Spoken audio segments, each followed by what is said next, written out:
Billions of people just living out their lives, oblivious. Unfortunately, no one can be told what the Matrix is. You have to see it for yourself.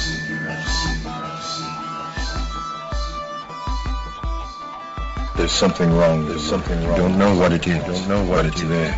Like a splinter, driving you mad.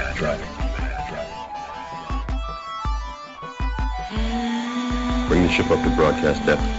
We're going in. Taking Neo to see her. See who? The Oracle. Welcome aboard, everybody. We're happy you could join us yet again. I'm James Sangster, founder of Houston Ghost Research. I'm also the author of Help, I'm Haunted, Dealing with Ghosts on Amazon Kindle. Keith Davis is our co-host, and he's joining us again as always. Our guest for this evening is psychic medium Lori West of psivision.com, psi-vision.com, and her main website is lonestarmedium.com. She's joining us to discuss her work as a psychic medium, body scans to assist with medical diagnosis, and her work as a paranormal investigator. We also follow up with our previous discussions about our experimentation with Ormus. Lori West is a lifelong psychic medium and spiritual advisor. She's also worked with several paranormal groups in the Houston area and is available for remote consulting with groups across the world. She's currently the lead medium and northern regional manager for my group, Houston Ghost Research. She's available for private readings through her website, and those are going to be in the show notes, but her primary website is psi-vision.com. Or you can reach her at lonestarmedium.com or just Lori at lonestarmedium.com, Lori at lonestarmedium.com. That information will also be in the show notes, obviously, and with that, we're going to jump right into the discussion. Lori, for folks who haven't heard your previous interview with us, can you give us a little bit of background about you and your abilities? Yes, I essentially, as far as I know, was born with the abilities just kind of like everybody else was. But instead of growing out of them, I wasn't discouraged, by seeing whatever it is, talking to invisible people and all that kind of thing. So I was just kind of let loose to my own abilities, and eventually it kind of honed into more seeing and feeling than anything else. So over the years, I've kind of been able to hone and develop my abilities for remote viewing and sensing energy with my body. That makes any sense. Yeah. That, that's kind of a recurring theme, and we talk about it a lot when we talk to clients in our group. So you really think everybody's born with the same abilities, right? It's just a matter of embracing them, or what would you say to that? Yeah, absolutely. Everybody's born with the abilities, just like you're born with all 10 toes, your basic senses. You're also born with the same basic senses on a higher level. And you can see this when parents see their little kids talking to invisible friends or, imaginary friends they call them, or staring in the corner and there's nothing there, that kind of thing. This is your child that's using their senses, for their extra senses, but as they grow older, the parents discourage them and tell them, oh, that's an invisible friend, they don't exist, and what are you looking at? There's nothing there. The kid hears this, and eventually all of that shuts down. I was lucky enough to, and I encourage other parents to, who have kids who show these kind of weirdness, weird little things, don't discourage them, but encourage them, ask them what they see, and this will help them to maintain this ability and grow these abilities. So do you think that's just your parents discouraging their kids from exercising that sort of psychic muscle? Do you think that's the primary reason most people shut that down, or do you think there may be other contributing factors? It instills a belief system that those things aren't real, and children want to believe their parents, so they believe that they're not real, and then their abilities kind of go away or go dormant, I guess. Do you think that pretty much starts with the parents that maybe experienced it at a younger age and didn't understand it, so they thought it was something they really shouldn't be messing with, maybe? I mean, is that why they just teach them? Well, they were taught by their parents that imaginary friends aren't real, and who were taught by their parents, that kind of thing. And I think if you ask me, it goes all the way back to the fear that was instilled during the witch hunts. I mean, it was taught then that it was wrong to be different, wrong to use your abilities and gifts. So I think that's carried over to present day, where it's become a negative stigma instead of a positive one.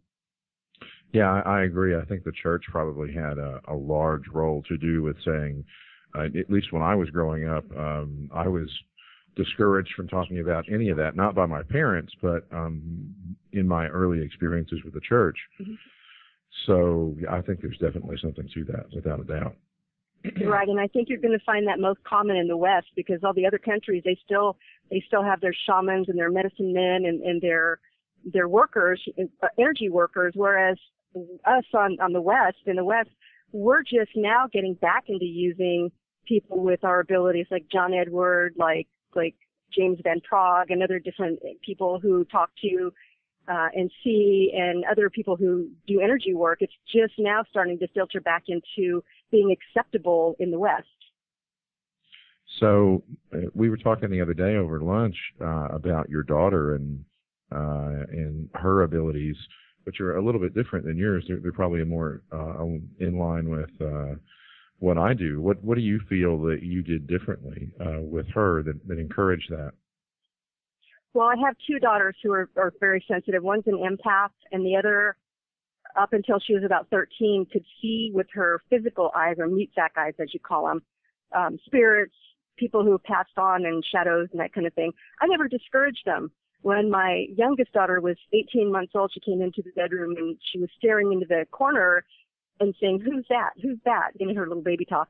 And I said, "Who's what?" And then her eyes just jetted up to the ceiling. Whoa! And she was watching them zip up out of the room. So as much as I could, I asked her what they looked like. Was it a man? Was it a woman? And I didn't pass it off as nothing. I made it as real to her. I made it sound as real to me as it was to her. So she grew up not knowing that imaginary friends weren't real, not knowing that she wasn't supposed to see those things. Basically, it was just a matter of accepting that she saw what she saw, and I believed what she saw.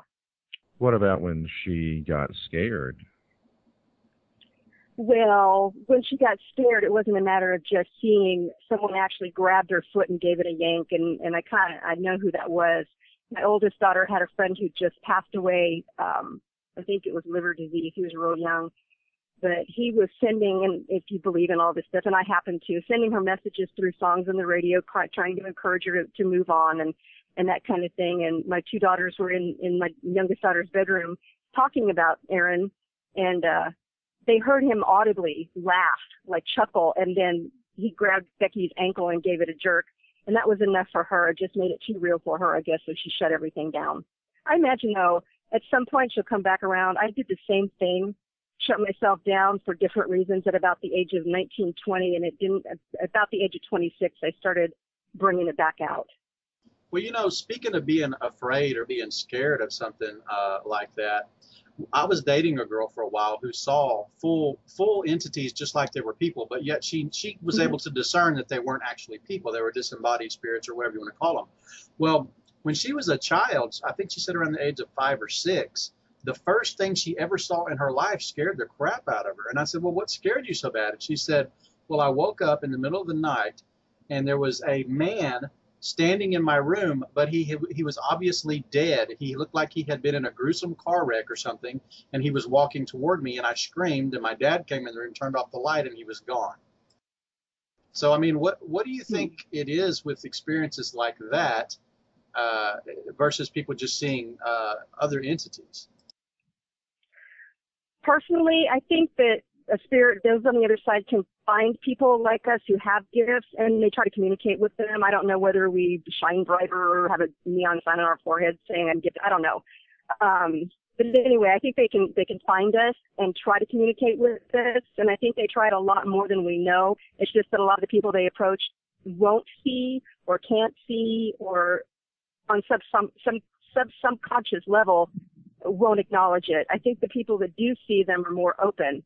I personally have never encountered a spirit that's shown me their death scene, although I've known people who experience, the death experience with the person who's trying to communicate with them. I wouldn't say it's really common, though, right? One of my particular gifts.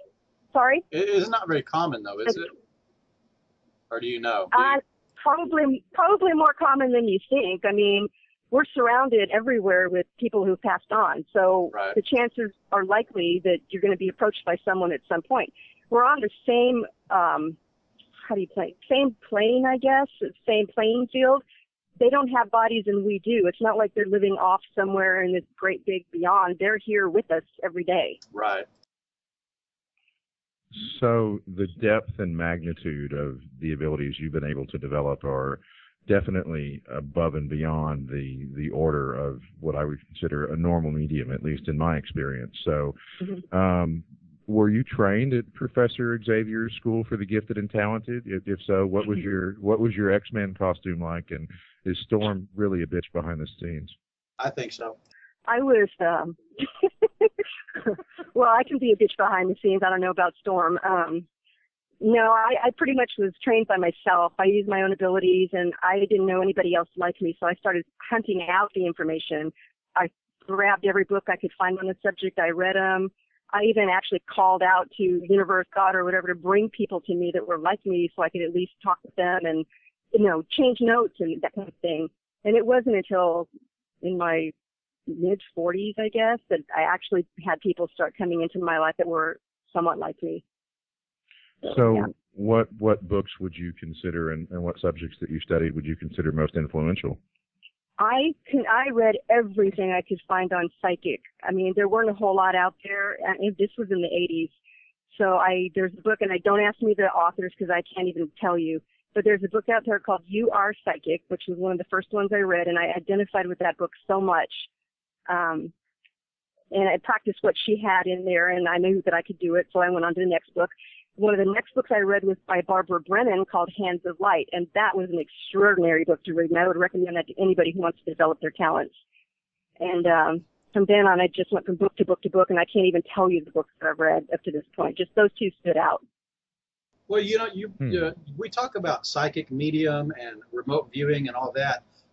I don't fully understand the difference between the two. I mean, I know what they are, but could you give us kind of a more detailed definition of what exactly remote viewing in particular is?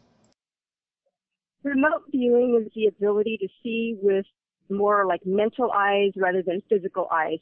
I've been able to train myself to close my eyes and look into space behind my forehead and focus on a target, is what they call it.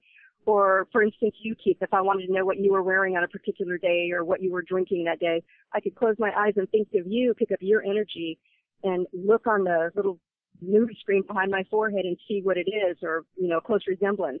But I've trained myself over the years to be able to superimpose that little movie screen over my physical eyes, and I can see, I can drive and do a remote viewing with my eyes wide open and look into the sky and see an airplane with a circle around it, because my remote viewing ability is, like I said, superimposing over my vision. So I'm being kind of a double whammy. I bet that's interesting, to say the least. It is, and I practice a lot doing that, because if you don't practice it, it just makes it more difficult. You don't lose it, but it's harder to get, good at it again if you don't keep practicing it. So your original learning curve in remote viewing, you practice that a lot. And would you say anyone can learn that? Oh, yeah. Yeah, as a matter of fact, I think you were going to bring up Ed Dames. I studied a lot of his work, too, and there's a reason for that. I was probably about 20 or 21 years old, and I was confiding in one of my friends who'd been friends since the 6th grade, but I finally decided to open up to him and share what I'd been able to do all my life. And he encouraged me to be careful who I told. He was working with the CIA, or he had just finished working with the CIA. And during that time, they were recruiting mediums and psychics to train them for remote viewing for, spy purposes, to go and look into other countries and see what their weaponry was. And shortly after that, I learned that Ed Dames he had his own group out there. He had just made it public in 1989. I think it was called SciTech or Stargate or one of those. But he was used in the Army as a remote viewer to do exactly that, to go in and look for dangerous situations that we might be sending our people into, or looking for targets in different nations of weaponry.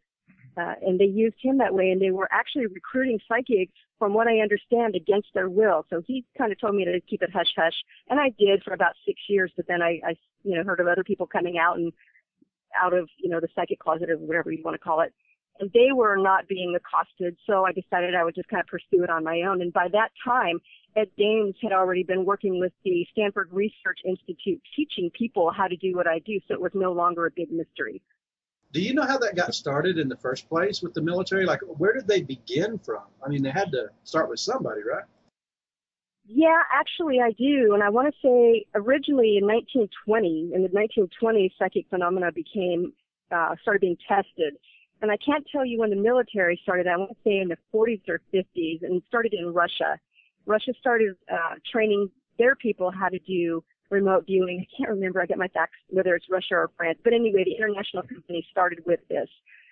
And we got hold of it somehow, and they started training ours once it, very covert. It was not made public by any stretch of the imagination, but it was between spy versus spy versus spy, very kind of espionage thing and Secret Service kind of stuff. And I'm no pro at any of this stuff, but that's kind of where it came up to the military. And eventually, I want to say in the early 1980s, I want to say 80 or 81 is when they started heavily recruiting psychics to work with the government. I believe we talked before about a man named Uri Geller, and he worked with I don't know if the military or some faction of the government, and they studied him and did some experiments with him. Have you had any exposure to him besides, the video that I sent you? No, not really, but I did a little bit of research after you sent me that video and before I watched it, and the biggest thing I heard was spoon bending, and he does a lot of parties and all that. But I went back and I watched the video, and I was really intrigued because not only did he use remote viewing, but he used if you notice, his hands were circling over the bottles and so forth. He was using his body to feel the energy, which is what I can do too, to feel the difference in the energy over each one of those little bottles. Because you can tell if there's a bead in the bottle, or you can tell if there's a water by just holding your hand over it. The vibration in your physical hand changes. So. Yeah, he took a lot of criticism over the spoon bending thing because there was a lot of people doing the spoon bending thing, and they weren't really doing it. They were bending the spoon with their hand and making it look like they were doing something they weren't. And he took a lot of criticism. Yeah, exactly. And he took a lot of criticism. Mm-hmm. But if we take that aspect away from Uri Geller, he's still done so many other things that people don't think of that. He actually has made most of his money using his special gifts, I believe, at the stock market, if I'm not mistaken. That's interesting. I don't participate in any of that stuff for personal gain or anything like that. Right. But I think the reason he was so good at spoon bending is because he was good at energy manipulation. And I know this because he was using his hands to feel the energy. If he could feel the energy in those jars and containers, he could use that energy and manipulate it. That's right. Which would be easy enough to bend a spoon. And that's why he got so mad. He said, "Would you shut up about the spoons? It has nothing to do with the spoons. I won't use another spoon again."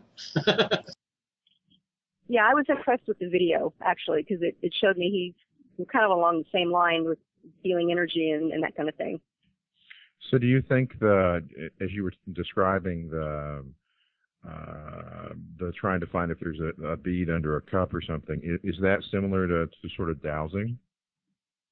Yeah, actually it is. The difference with dowsing is you honestly, with a pendulum, you don't know where the information is coming from. It could be coming from your Uncle Joe or from God knows what. If you're using your own body to find it, it's your own energy that you're using. It's not an outside source. Does that make sense? Nothing is manipulating you, but something else could be manipulating the pendulum or the rod or the bob or whatever.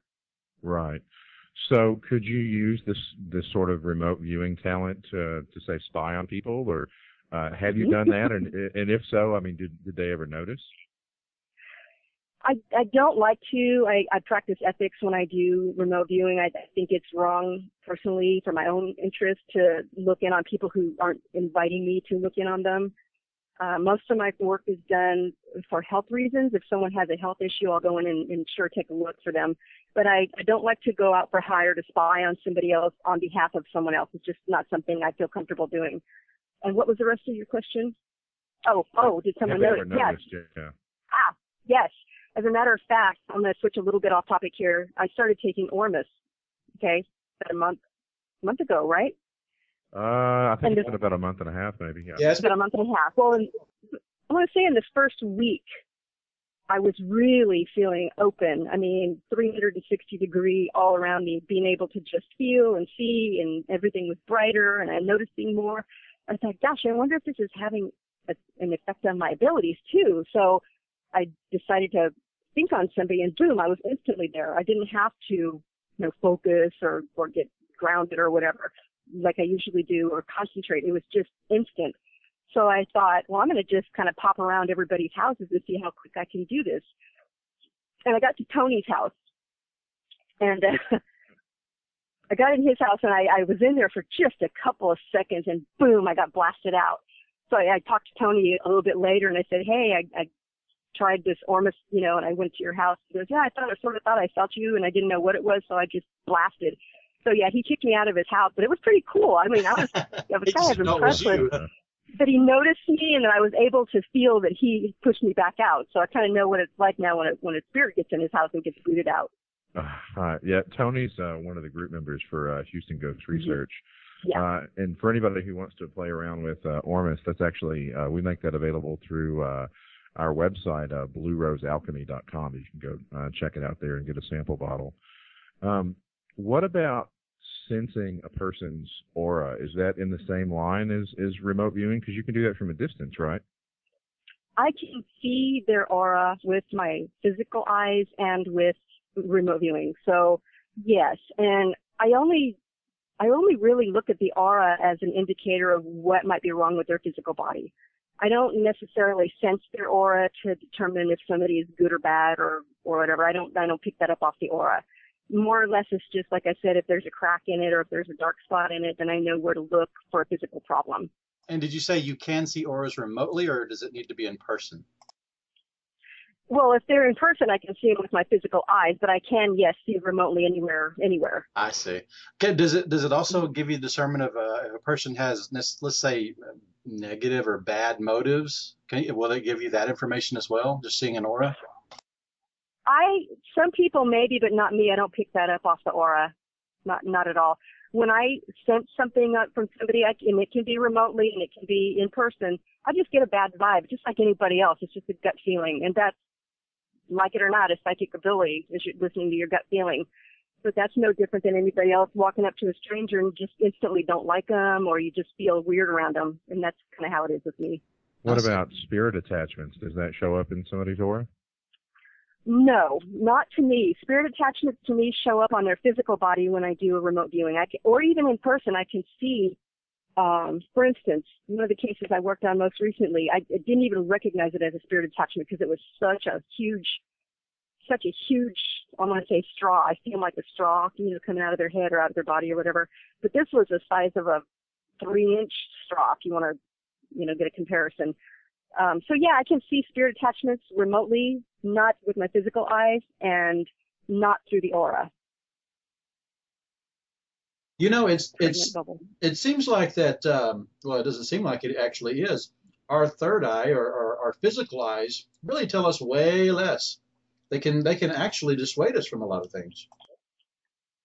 I'm sorry, it was a little blurred. What? I was just talking about how you're talking about your physical eyes seeing things versus being able to see them without your physical eyes. A lot of times our physical eyes can probably get in the way of seeing something else clearer. You're right, too. And also our physical eyes can pick up nuances, subconscious things that our spiritual eyes are picking up, which gives us those feelings of fear or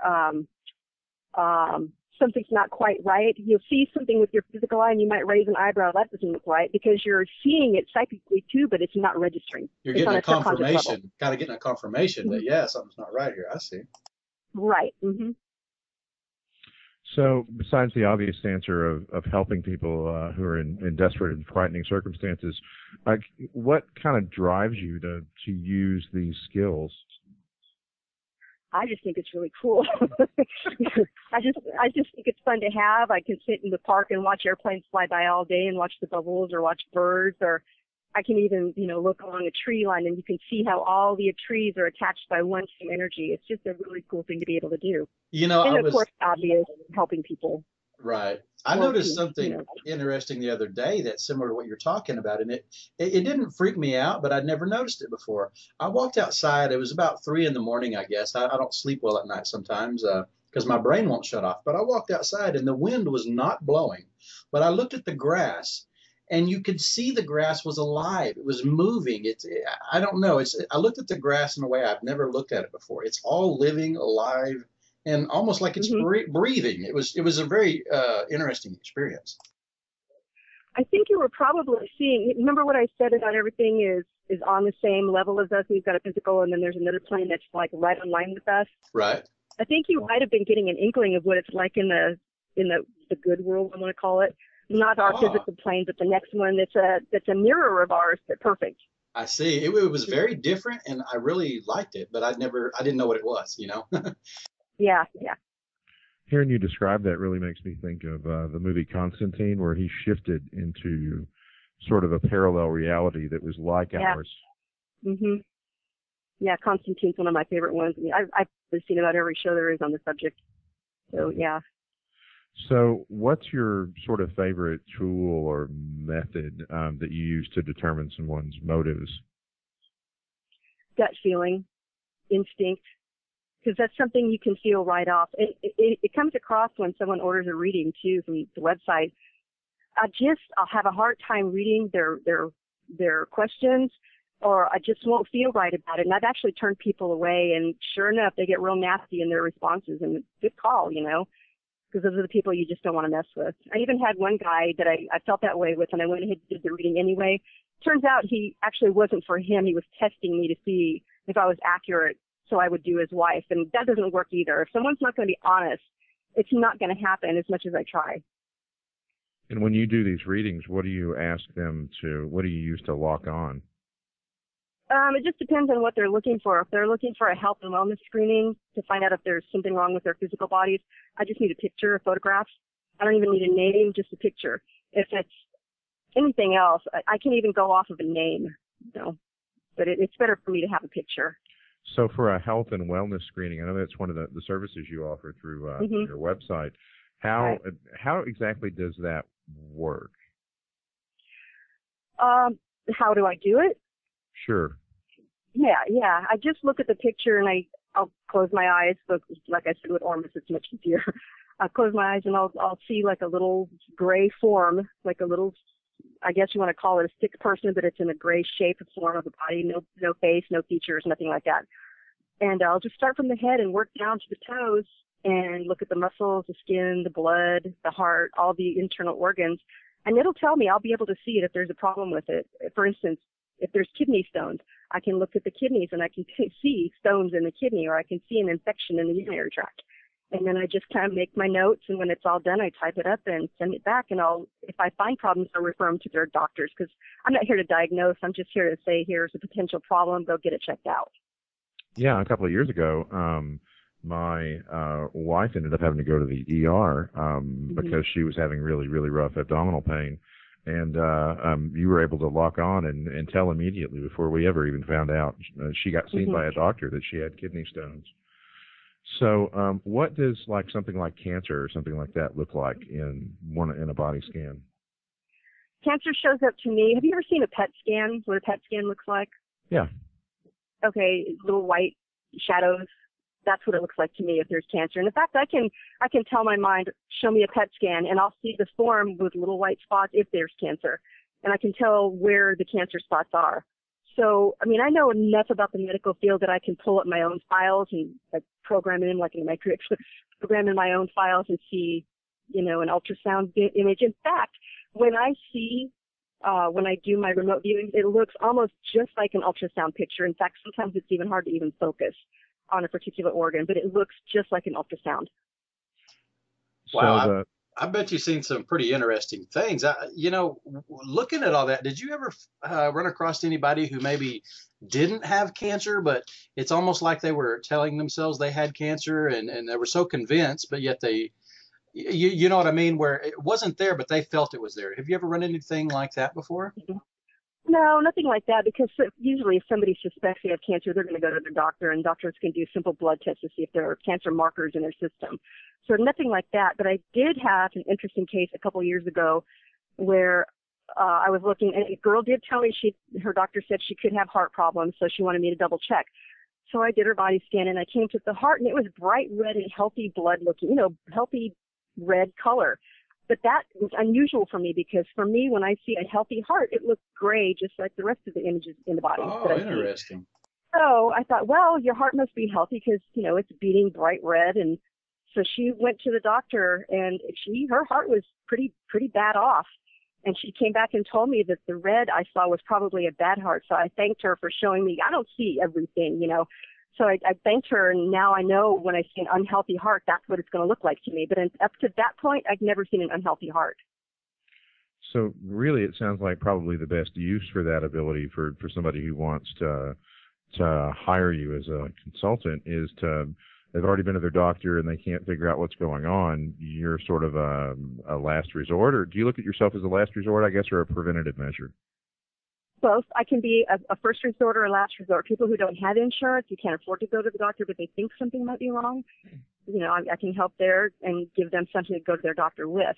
As a last resort, if their doctor, for instance, let's say they have chronic pain and the doctors can't figure out what's wrong, I can probably pinpoint the origin of the pain. For instance, another recent case that I had come up, a gal had, and you know who I'm talking about, James, a gal had pain in her hip and wasn't sure where it was coming from and what was going on, and I was able to localize the nerve that was being pinched. And she, of course, went to her doctor. He found out that, yeah, that's the nerve, and I guess she's going to get treated for that. Right. Yeah. So lately you've kind of been delving more into the vitamin deficiencies and that sort of stuff. Mm-hmm. You're able to actually dowse for specific issues like that, right? Yeah, I don't trust dowsing as much as I trust my own intuition, which is a healthy state to be in, because again, you're using a tool when you're dowsing, so it's only as good as the way you use the tool. Yeah. I'm pretty accurate with dowsing, but I've had interference, so I don't trust it 100%. So can you use the sort of remote viewing for things like treasure hunting or something along those lines? You can, and I have. I don't prefer to. Again, that's an ethics thing. Well, the only time I did it. What if somebody lost their wedding ring or something like that? Have you had instances like that where you helped them go back and find that? Yeah, helping somebody else find something, absolutely. Helping myself hunt treasure, no, I'm not interested. But I did help. I helped James. I think I helped you find some tarot cards.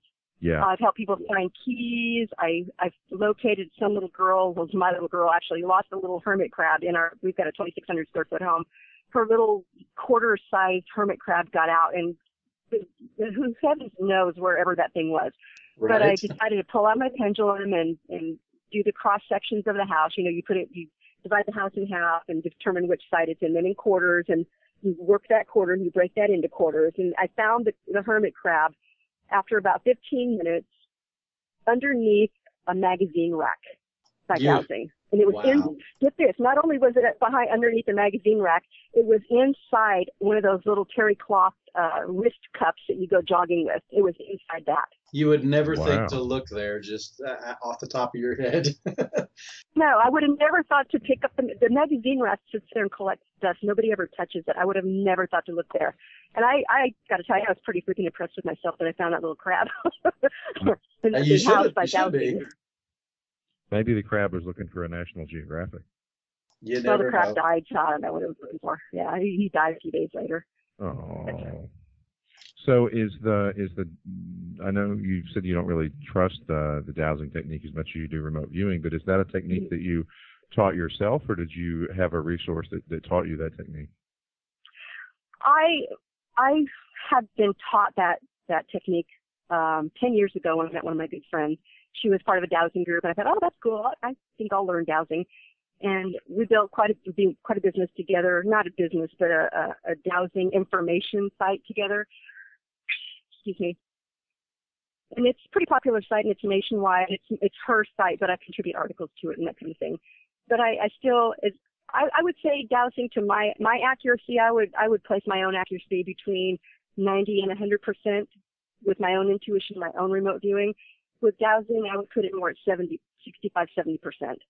How long did you study this and develop your skills before you started helping others with their issues, or did that pretty much start from the beginning? I started helping people with their issues when I realized what I could do. So I was about 22. Okay. 22 years old. Yeah.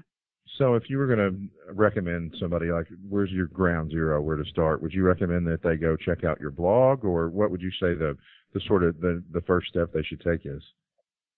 Well, the fact that they're even looking or have an interest in it is the first step. So I would say definitely go to my blog. It's at side-vision.com, and I think I have 2 or 3 articles up there right now that talk about remote viewing, that can link you to sites to learn how to do remote viewing, and I'm even willing to work one-on-one to teach people in the Houston area. Now, I'm trying to put together an online learning course. I just haven't gotten my butt off the ground to do that yet, but I plan to put together an online course that you can learn remote viewing anywhere, from anywhere.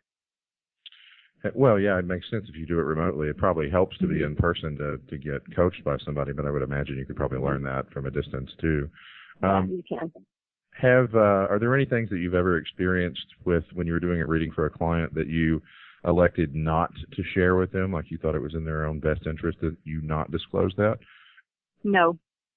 No, because they're coming to me for help, and I think I would be doing them a disservice if I found something and didn't share it with them. That could, to them, be a life or death situation, and I'm not willing to put myself out there and say I was responsible for someone's death because I didn't share with them that they had colon cancer. I'm very upfront with them. I don't pull any punches. If they're going to ask me, I'm going to tell them. Well, along those lines of that, what are some of the most interesting things you've seen while you've remote viewed? Like some things that stood out the most to you? The heart, I want to go back to the heart, because that blew me away, because I interpreted it, which is something I learned not to do, as a healthy heart, but it didn't match up with what I'd normally seen. Yeah.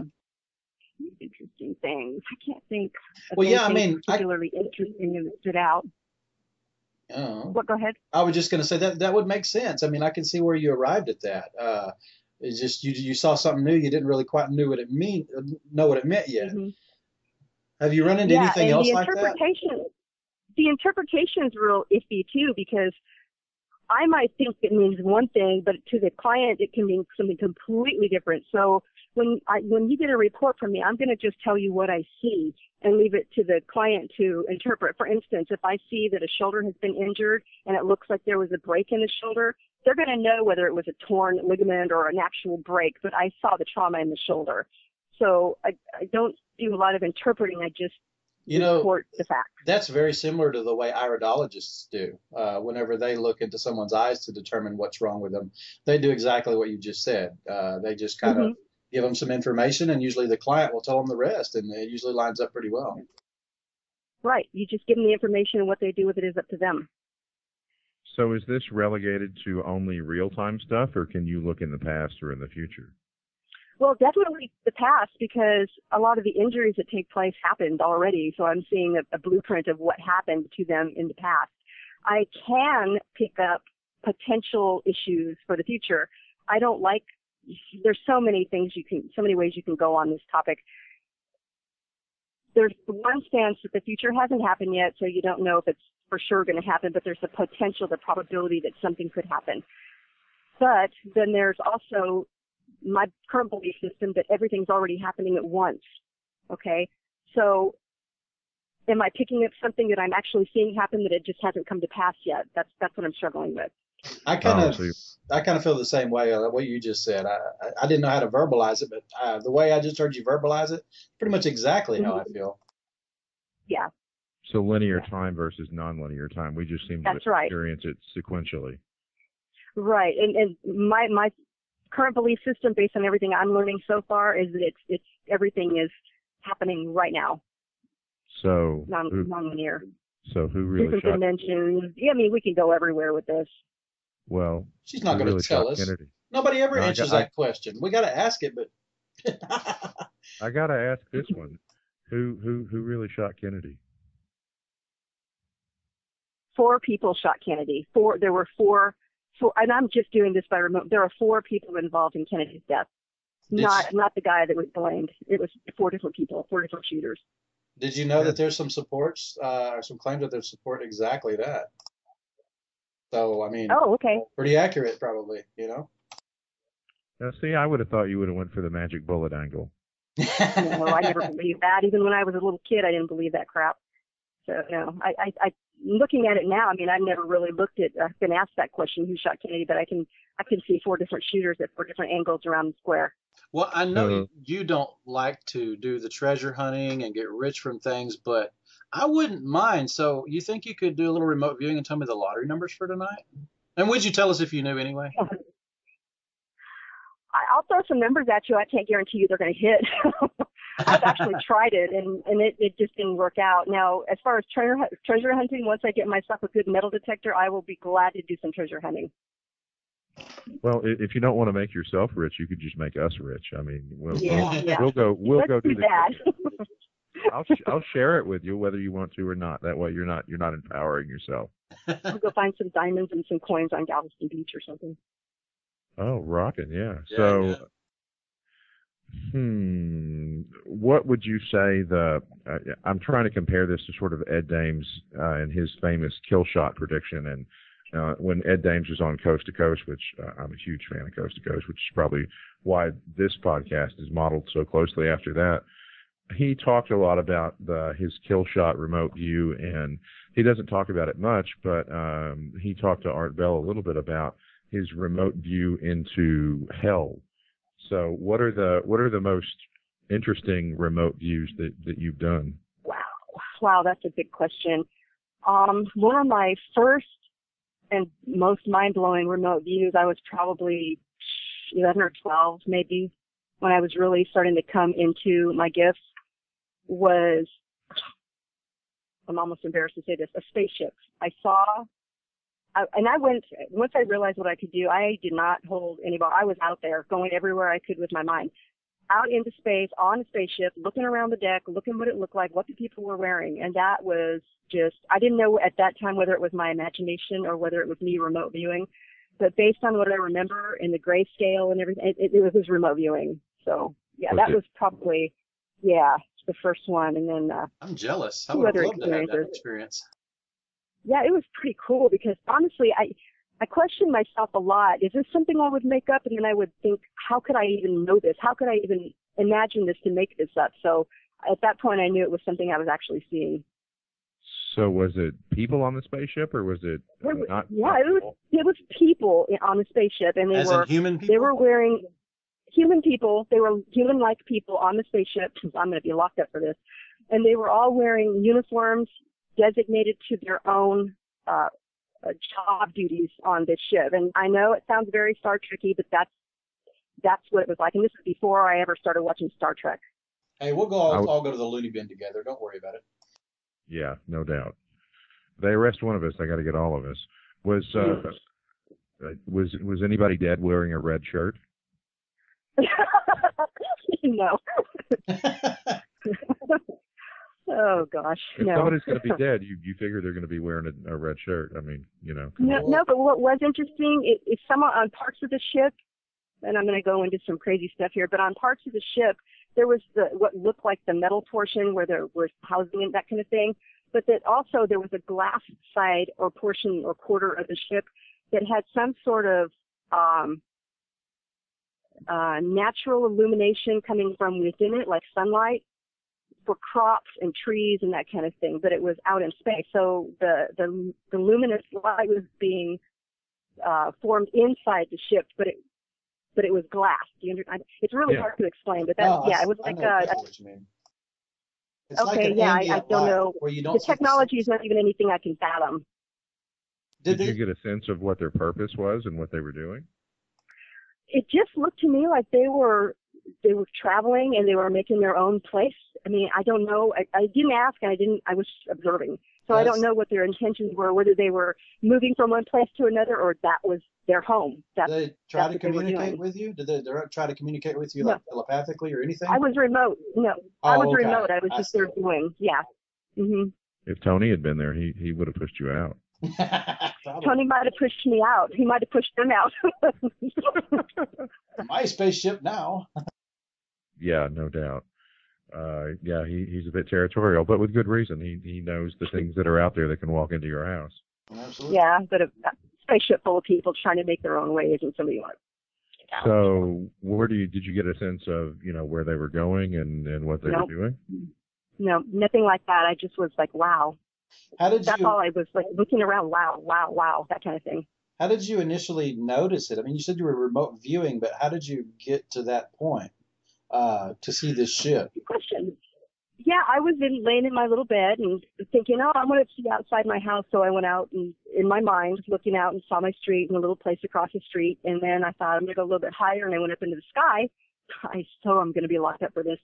And eventually I was way out in space, and I saw this little shiny dot, and I went towards this little shiny dot, and it turned out to be that spaceship. And Those Did you darn have- shiny dots. We always got to follow the shiny dots just to see what they are. the shiny trinkets. Did you have brownies that evening for dinner? No shrooms either, unfortunately. No, I didn't. No. Too bad. You might I have was saw some more. 10 or 11. Sorry? I just said too bad. You might would have saw some more, but that's before you said you were 10 or 11, so I retract that statement. No. So outside of the spaceship, and any other cool stuff? Don't make me share what I shared at lunch. Lots of cool stuff, but, there's some things that are they're just a little bit way out there that I could share, but Well, Yeah. I had some things happen to me recently that I've only told like 2 people, and I won't be telling other people because they're going to probably defriend me. They're going to call me a nut. Well, I know. That's what I'm afraid of. Somebody's going to knock at my door, and I'm going to be dragged away in, straitjacket. No, this is actual stuff that I've actually seen with, remote viewing. I've got And a not- good friend who. Sorry, go ahead. Oh, I was just going to say that, like you asked earlier, that there's a remote viewing. Is it just real time, or can I go back in time? Do you want me to share that story? Yeah, if you're comfortable with it, sure, yeah. I'm not, but I will if you can edit it out if it didn't play Well, I'd love to hear it because I haven't heard it yet. Okay, for you, Keith, I will share, but Thank you. keep in mind this might not go anywhere. Probably at the age of 24, I want to say, when I was still really exploring myself and all this kind of thing. I was in a church service of all places and super identifying with Jesus the Christ, which I've my whole life I had with the Spirit of Christ. I've always had that a feeling of a strong connection, and I still do. Anyway, I kind of focused on his energy and wanted to know what he was feeling when he was crucified. I wanted to know. I just, curiosity kind of thing. All of a sudden, my mind and my whole being, it seemed like, was just instantly on that cross. And it was, I couldn't even explain to you how or why. So don't ask me how. I don't even know how. I was just there, up there, almost superimposed on him, looking down and feeling all the emotions that he was feeling, and that the people on the ground and they were not just sitting there like in the movies, looking up at him with sad eyes. They were sobbing, gut-wrenching sobbing, kind of gnashing of teeth, kind of sobbing down on the ground. And the ground was jagged and rocky, and I can't even explain it or why it even happened, except that I must have somehow tapped into that energy somehow and got to see that moment. And you but got that's probably some very deep details, it sounds like. Very detailed. Oh yeah. I mean, that's the one experience that I've kept under my hat all these years because it just seems way too far-fetched. But if you can explain it that I tapped into the energy and I got a glimpse of it, it sounds more reasonable than I was there. You know what I mean? It makes I think sense I caught to an me. instant replay or a holographic replay or some kind of thing. Right. I've had a conversation with a tree, and I've got a really good friend, probably one of the most down-to-earth people on the planet, who's had a conversation with a buffalo. So that doesn't sound crazy to me at all. I did ask him about that, by the way. Huh?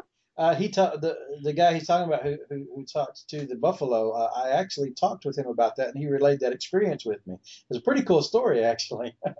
Maybe we can get him to share it sometime. Animals everybody, aside from people, animals, dogs, they all have their own ways of communicating. So it's not unreasonable to communicate with a buffalo. And you've heard of horse whisperers.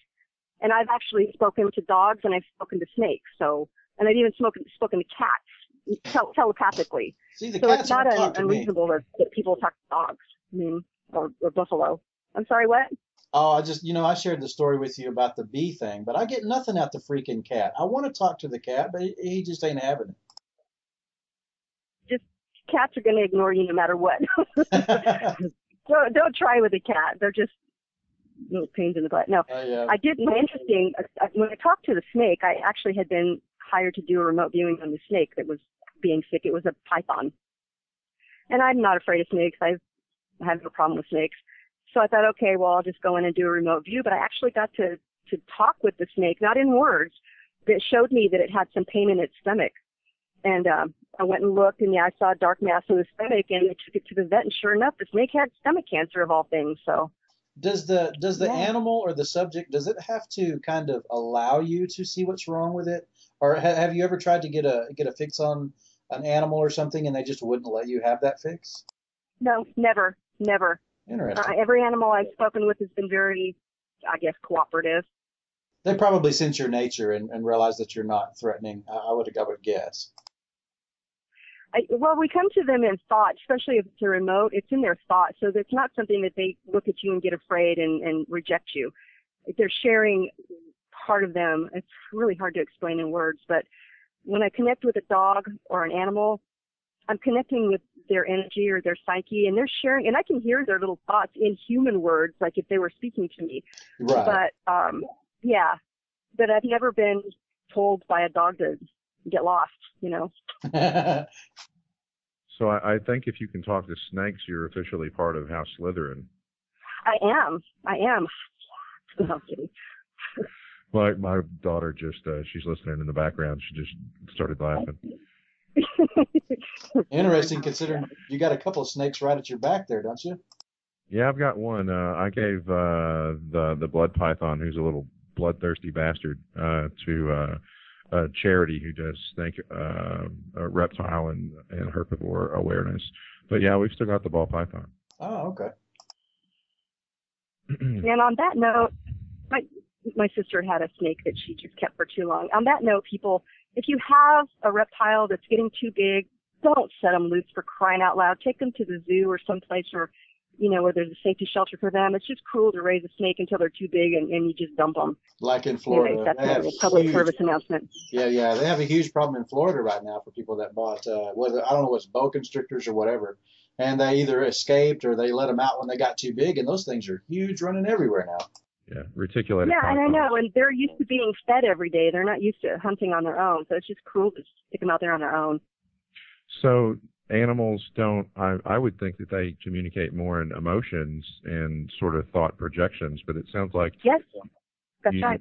It's translating in your mind to English?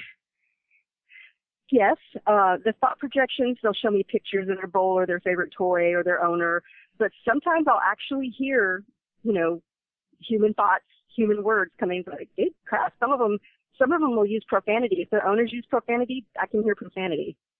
So yeah, I mean, I hear human words.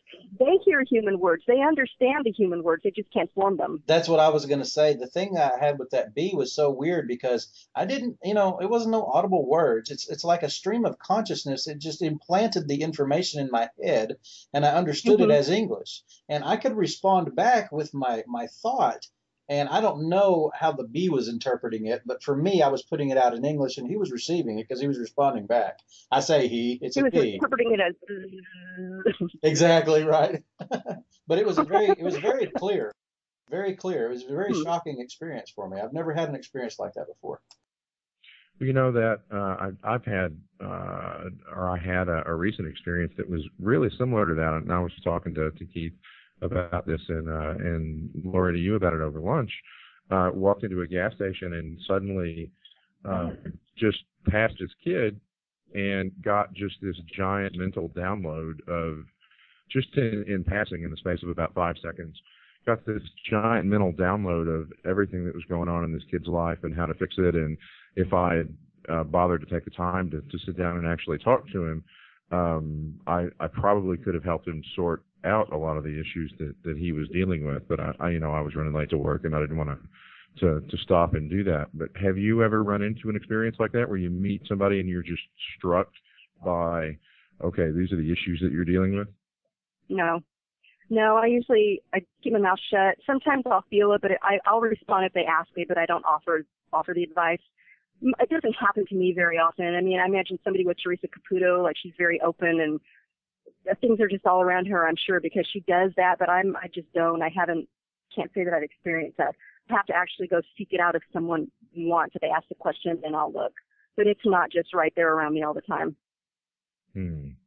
Yeah, I had another experience probably last year sometime where in this business meeting at work, I'd met this salesman who, first time I'd ever met him, we sat down, and he was from out of town, and we were sitting down to talk about a proposal at work. And as he was talking, it was almost like his subconscious was just screaming that he was in pain and he was suffering, and that sort of heartache that you get when you've just broken up with somebody and you're just in agony emotionally over that. And it was like I heard his voice and what he was talking about, the project, but in the background, sort of the subtext was just this massive outpouring of emotion over these issues. And I really wanted to sit down and, try to fish it out of him and get him to talk about it to help him sort it out. And I would have loved to have done that over lunch, but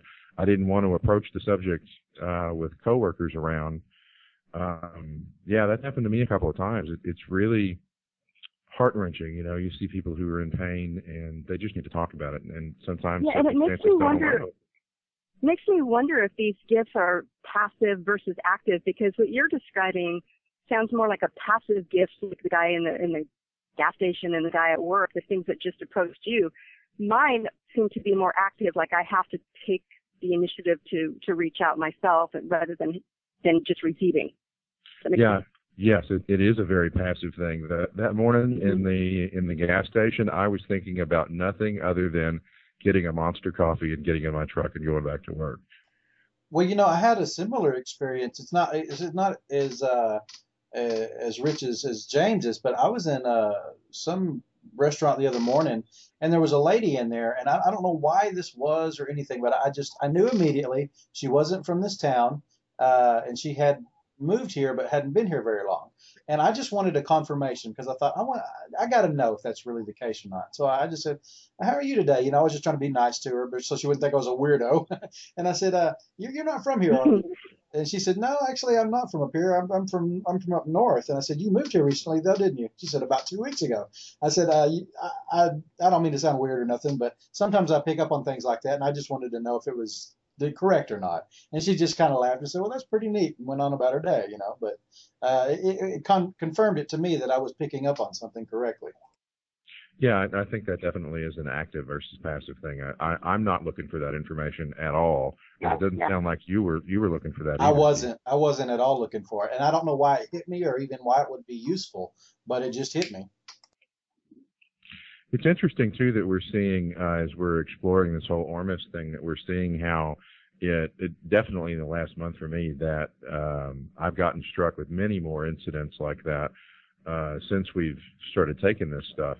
I wonder what mechanism it triggers that causes that greater attunement. Well, how does it work? Don Nance had a theory on that. His basic theory was just that it makes all your cells freely communicate with each other. Whereas if you don't have Ormus, they have a lot more difficult time communicating with each other. I don't understand all that, but that's what his theory is on it. I think it kind of cleans off the electrical connectors, if you will. You know what I mean? I think it just kind of cleans everything off and corrects the DNA to the point where everything is just firing properly. That sound about right? Yeah, very well could be. Kind of like cleaning the injector ports in your car or something like that, maybe. Yeah, cleaning the gunk off of your batteries. Right. That's kind of how I feel. Yeah, even my first, or I forget if it was the first or second dose, I've got some of those very minor remote viewing abilities, and I have to sort of focus and turn those on, and it turned them on for me.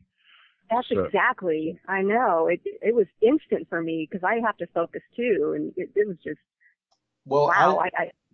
I didn't see any of this stuff or feel any of this stuff anywhere near this degree before I started taking Ormus. Now, I had things there, don't get me wrong, but I mean, it just like took it up to 2 or 3 times what it was. Yeah. And it's so amazing. Something that's relatively simple to make can make such a huge difference. So. Yeah, and we were talking over lunch, but I almost think the Ormus works where it's neat. any necessarily physical What's changes that? that I can see from the Ormus, like You cut out a you know, little bit. healing or anything like that. But it was all mental. You're going to have to say that over again. You cut out for just a second. Sorry, I was saying that I think the Ormus works on people differently depending on what their needs are, because everything that I experienced from the Ormus, with the exception of the vision, which was super clarity, you know, my physical vision got super clear, but was the ability to remote view at an instant. And now other people that I know that have been taken have had phenomenal physical changes without any spiritual or mental changes. Yeah, that's right. Yeah, that's really interesting. Yeah, that's really interesting. I've sent out many free sample bottles just for people to try it, and they all sort of report back a higher sense of awareness and a clearing of mental fog, and their energy level goes up. But once you get past that level, and they all sort of have vivid dreams, but once you get past that level, it seems to deviate and start working on whatever their particular issues are. Well, like my dad. Right, and I think I've noticed.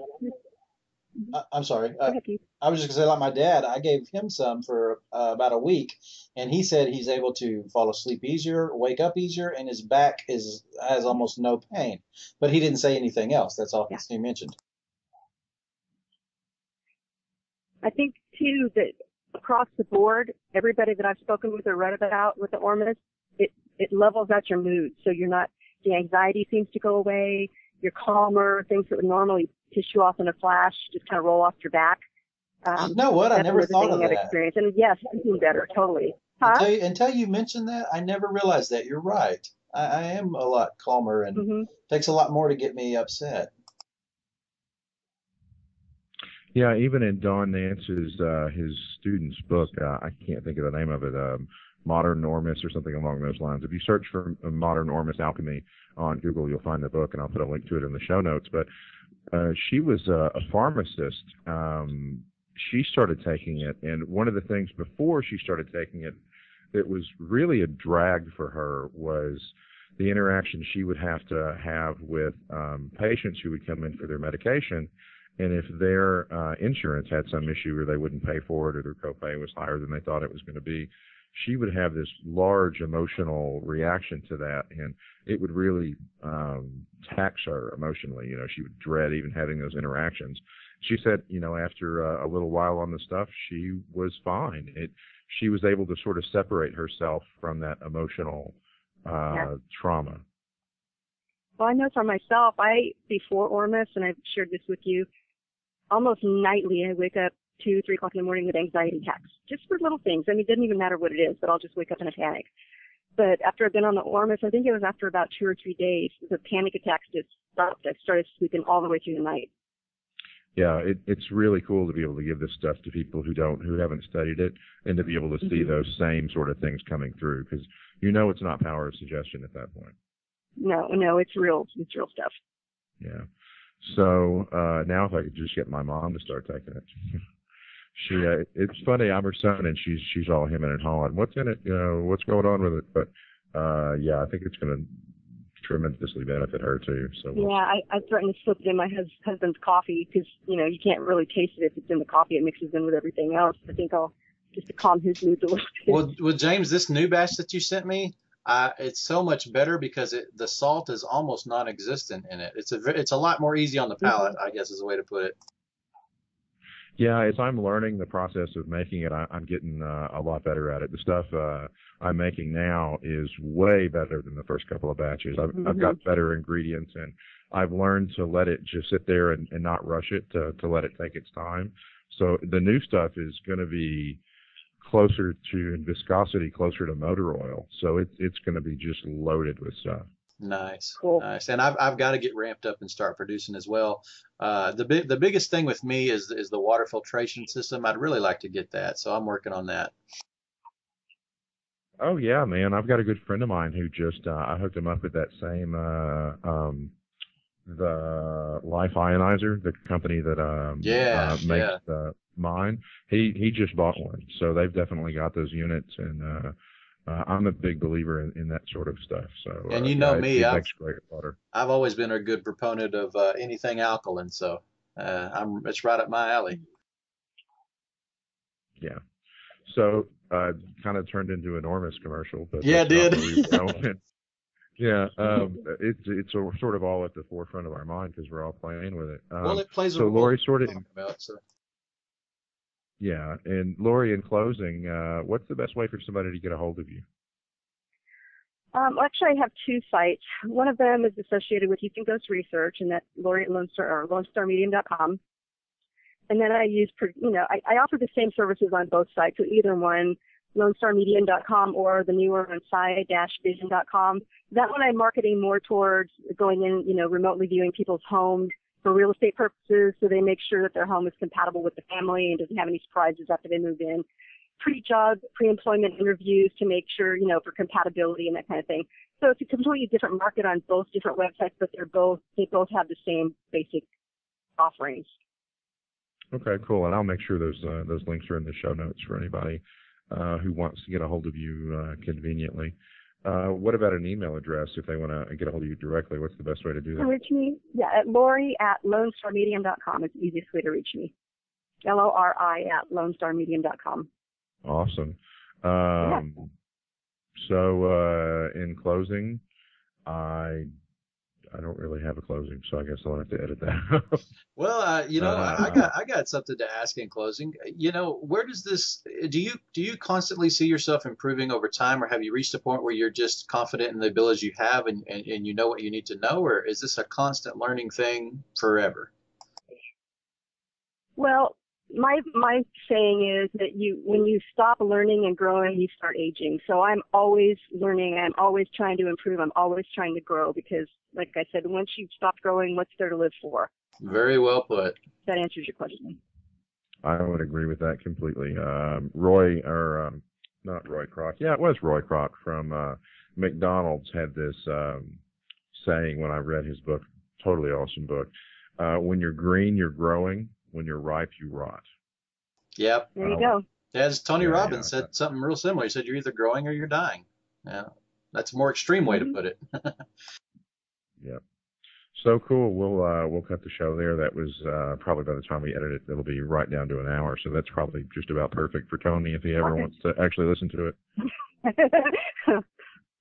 So that's where we're going to wrap up the discussion with Lori. Again, we want to thank her for taking time out of her schedule to join us and teach us a little bit about remote viewing.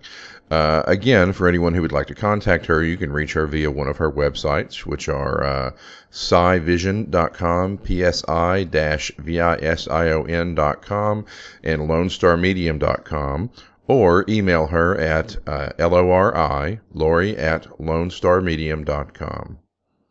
Lastly, if you or someone you know is someone we should talk to, someone we should help get the word out about, please feel free to contact us through our website, higherconsciousnessradio.com. Thanks again for joining us, and we'll talk to you next time.